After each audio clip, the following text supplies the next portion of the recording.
Hai guys, kalian lagi ngapain sih? Itu pakai apa tuh namanya bang?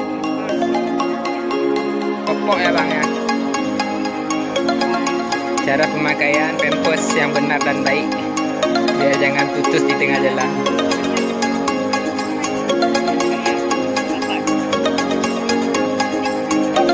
Ini hanya butuh bukan ada tuh.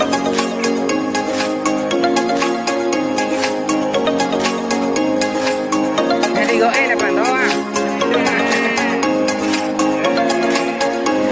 Ini hanya butuh di aslinya di hanya support. Betul, baik.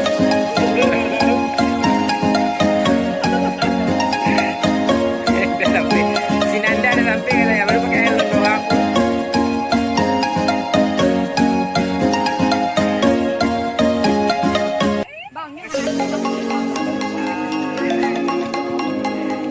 Kiin ka asli anak tuan.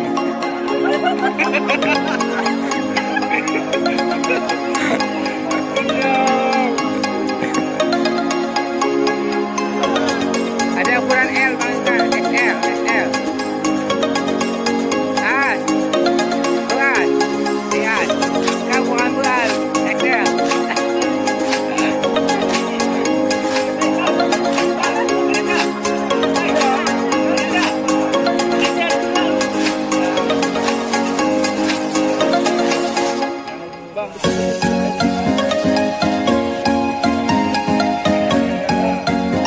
Hey guys, kalian siap-siap ya. Mau naik? Hah?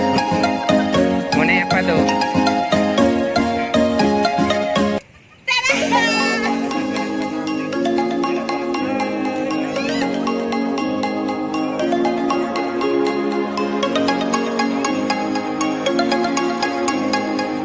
Hai guys, kami mau naik ini guys.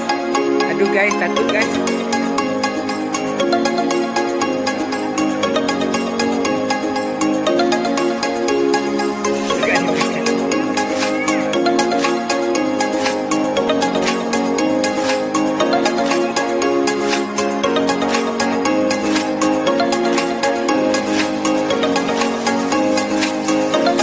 Ya bang, ada mai pegatnya.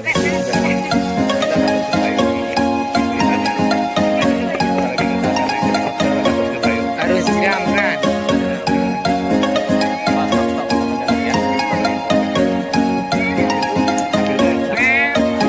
Ngapain ki?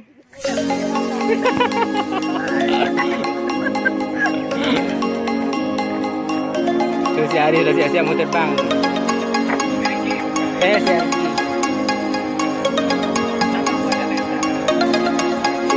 Ya, si Jaya kan sering hujan. Jadi ya kalian di atas nanti ya, kalau ada nampak kuntilanak di